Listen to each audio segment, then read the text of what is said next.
Hello friends, how you doing? Here we are keeping up with this journal. Today, first of all, I want to thank the new subscribers to the channel. I'm very happy about you guys being here. Not so tall Sam Bruna Queiroz, I think. That's the way I would pronounce that. Bruna Queiroz. It might be Queiroz. And Insults and Ink, the last subscriber. 3 new subscribers, in the last kind of week. It feels good. I know it might not be much for YouTube creator standards. It still feels good. I mean, it feels good to have you guys and all the subscribers, all my 6 or 7 subscribers. It feels good to have you guys here. It definitely makes me feel motivated, makes me want to get to work and do stuff that you will like. I will do my best to make it worth your while, or your subscription rather. It was a good week. I mean, I didn't do a bunch of work, but the work I did was cool. I started, it's not really a series, although I might make it into a series. I came across the idea in a video of not only taking inspiration, but like copying artists you like in order to develop your own style,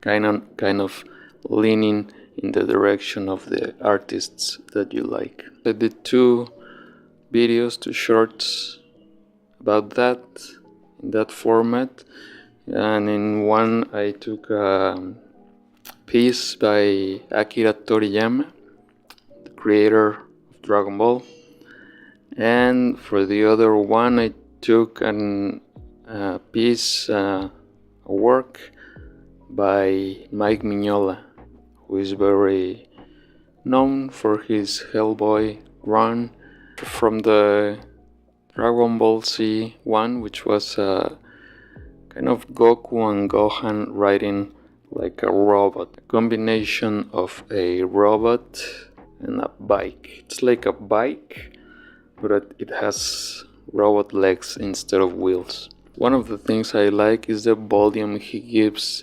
particularly to machines. How he makes them look kind of bumpy, and he also makes them look kind of like they are toys sometimes, like ships and cars and even robots and weapons, guns and stuff.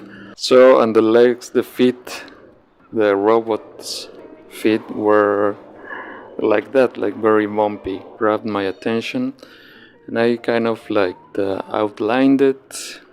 I reduced it to basic shapes, and I took that, just some kind of like squares and pyramids, and I took that deconstruction of the feet. I made another robot feet, but it was kind of, different enough. You might be seeing it now on screen or at some point of the video. So I drew that foot, and from there I took it into another direction, and I ended up liking it a lot. Another thing I really like from Akira Toriyama's style is the way he stacks detail particularly on machines as well. But not only he puts a lot of detail into them, but every detail looks meaningful, looks functional and logical. Like everything fits. If you look at the design, the different parts of the design, you can see how there are parts of different sections of the whole design that fit with each other. So that it makes sense that they are together. If those machines actually existed, every one of the it looks like every one of those little pieces does something for that is necessary for that machine to work. And I took a little bit of that approach, that philosophy, and I applied it to this robot. I didn't put a lot of detail into it, but a decent amount. From Mike Mignola, what I think I like the most is the way he blocks a lot of the images with black shadow. He has a great dominion or mastery of that. The way he gets things to look like something even when there's nothing there. Going off what you can see, it kind of implies or gives the cue to your own mind, to your imagination, to complete what is in the negative space. And I think that's a great technique, artistic technique in general, for visual arts, for storytelling, for music. The technique about leaving parts out, the kind of the philosophy of less is more, and the value of what you leave out instead of putting everything in. When you leave out some things, you leave space in the work for the public to complete what's not there with their own perception, imagination, and drawing from their own experiences and personality and takes on stuff. You cannot create something that makes every person feel what you want them to feel. You leave space for them to create that, to complete that in their mind with what they would like the most, what they think should be there, which you don't know, so you are never, as an artist, going to be able to guess what that is, not even for one person, and let alone a bunch of people. So, but if you leave the space, the public can complete that.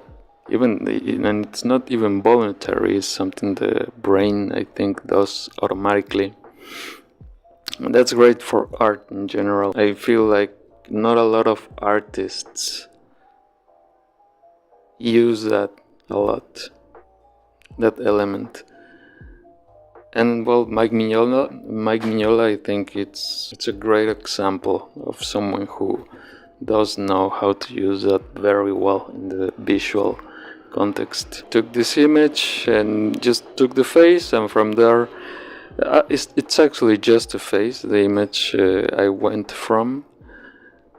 So that's all I had, and I kind of made it different. I just took kind of like the idea, the way he insinuates the eye, and this kind of fold here and the nose, and I made my own face, and then I put a body to it, which I ended up liking a lot. It looks very kind of mysterious. I ended up using a bit of color for it, very intense color, strong contrast of green and pink, or kind of like salmon, which is one of my favorite colors. And it's not a combination that, I don't know, feels very natural or instinctive for that kind of style with so much black and shadow. But I liked it. In general, I like the contrast in visual art. Other than that, well, I'm still kind of trying to keep up with the world building project, which is kind of what's underneath everything that I am doing. I'm trying to direct everything that I'm doing towards that. I just don't know where to begin yet, to actually begin with the project, with the stories, to write it and to actually make episodes, which is what I want to do. I guess I'm hoping that through all of this work, the character designing and other things I'm doing, I'll start getting ideas. Kind of related subject. I've been rediscovering music kind of like re-falling in love with music lately, and I mean the last maybe 3-4 years. I haven't really been listening that much to music. I guess the music I've always liked, which I've listened to a lot, it has gotten stale precisely because I've listened to it so much. I started actually by listening to the new Rolling Stones album. Just out of curiosity, I used to love them back then when I was around 20, and I didn't really like it. I mean, there's nothing wrong with it, it's perfectly fine. I think they really sound very good. Mick Jagger, he sounds very good. His voice sounds so clear and very energetic. And the style, it's very clean. The sound is very clean, very well produced. With those kind of thick, slick riffs, very characteristic of Keith Richards. But I don't know, it just feels kind of flat. I mean, there were a couple of songs that kind of stood out. Like there's this one, Jealous Lover. I liked that one. It has a really interesting bass, kind of like funky, and Mick Jagger singing in like this very high pitched voice, which is not his usual voice, but then in the chorus he goes into his usual voice, and that's a nice change. It feels really unnecessary. There's nothing wrong with it, just nothing new either. But from there, I think it was kind of like a miracle, like a gift from heaven. There was a concert by Queens of the Stone Age, which looked interesting because it was like a red scene. So I clicked on it and I saw the whole thing because Jesus, that's something. That's freaking amazing. That concert it's in a channel called, I'm not sure the name of the channel, I'll look it up, but I think it's KDXP, and they do concerts from apparently mostly recent, kind of current artists. And they have a really good repertoire in their channel. I was looking at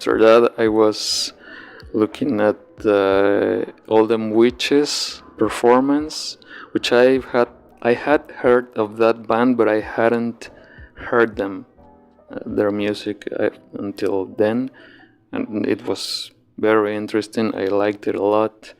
And another band I saw a couple of clips, I just got hooked on this band called Angine de Portrier, I think, which is, they are two guys, a drummer and like a guitarist, bassist. And well, if you have listened to them or seen that performance, I don't know if they always perform like that, but in that video, they are like dressed up like in costumes, weird costumes, kind of like low budget artistic aliens or something like that. And the music is just fucking, that's like maniac music. It's just so, I would say it's the kind of music a robot would listen to. Very repetitive sections of very weird arrangements. And the guy in the guitar, he has like a double guitar, but the arm below, there has two arms. The one above on top is a guitar, and the one on the bottom is bass. So he's playing both, and he has a bunch of pedals in front of him. He's recording. It's one of those pedals which can record and then play back what you're recording. So he's recording, he kind of like records the bass and then gets it playing on the loop, and he starts playing the guitar while the bass is playing on the pedal. And I mean, he does more things with the pedals and these two things, and it's pretty amazing. It's magical, really. When I started watching it, the first kind of like 10-15 seconds were like, what the music is kind of crazy, these guys are crazy looking, and I was just kind of, I guess, fascinated by the weirdness. That's what kind of kept me in those first seconds. But after a minute or so of listening to it, I just got caught into the rhythm and the repetition, and I loved it. At the end of it, yeah, I loved it. I need to listen to more of them. Got there through the Queens of the Stone Age presentation there, which was amazing. I loved it. It was so dramatic, so theatrical. The music itself, I think they did like versions of their own songs with like a classical arrangement. They have like not a whole orchestra, but a team of classical musicians, violins, and other things. It's it's great. It feels like a movie. It's a concert, but it feels like a movie. And this guy, Josh Homme, the lead singer, and he looks like bigger, like tougher, like burlier. He looks good. He looks like a lead man, a strong lead man. And in this particular presentation, this particular performance, he dresses with a very sharp suit, like a blue suit, with his handkerchief here in the pocket, like combed back. So he looks very slick, very sharp. He looks like a gangster. I don't know, maybe some kind of like modern Miami gangster or something like that. And I think they know that. I think they play into it, because he also does this kind of performance where he has like a little table besides him all the time. On that table he has a knife, like a butcher's knife, that's those square knives. So sometimes he takes the knife and he's like kind of like gesturing with it and stuff, and sometimes he'll just smash the knife, kind of like sticking it into the wood, because it's like a wooden table. And that's good performance, I think, and it definitely makes him look and feel more like some kind of crime boss or something like that. The music is freaking amazing. When I was listening to the Stones record, I got kind of worried. It was like, these songs, they sound good, but they don't make me feel anything. Maybe I don't love music anymore. Maybe music just doesn't make me feel that anymore. But I was immediately proven wrong, thankfully, with that performance by Queens of the Stone Age. So shout out to them. I got a video by this guy Jesse Wells. Amazing too. I didn't know anything about this guy, and it seems he's been around for a while, maybe like 10 years or more. He's just crazy good, and he's just this guy with his guitar, recording videos of himself playing his songs on his porch or outdoors. But just amazing songs, just crazy good songs. His lyrics and his, the way he plays the guitar, his dominion, his mastery of the guitar and the harmonica. It's amazing. and the melodies he achieves, they are so creative and so engaging. He has a lot of hooks in the lyrics, in the melodies. He gets to sound a lot like Bob Dylan sometimes. Obviously, he takes inspiration from him, and I think he reminds me a lot of him. Not only because sometimes he actually sounds like him, but because of all, I don't know, his personality and the way he is doing things just like that, without any production. Just a guy with his instrument, with an amazing, a massive talent, doing his thing. And that's the power of showing the power of music, how powerful that is. Just a guy with a guitar and an harmonica, and the ability to really express himself in that way, so heartfelt, through music in this case. And also, I didn't know about, I just discovered Oliver Tree, which I didn't know. I mean, I listened about him passing away a couple of weeks ago, like a month ago, but I didn't know who he was. I didn't even know he was a musician. And the way he looked, I thought he was some kind of performance artist, which, I mean, I think he kind of was. But his main thing was music. And I never expected this music to come from this guy. He definitely doesn't look the part, to be singing those songs.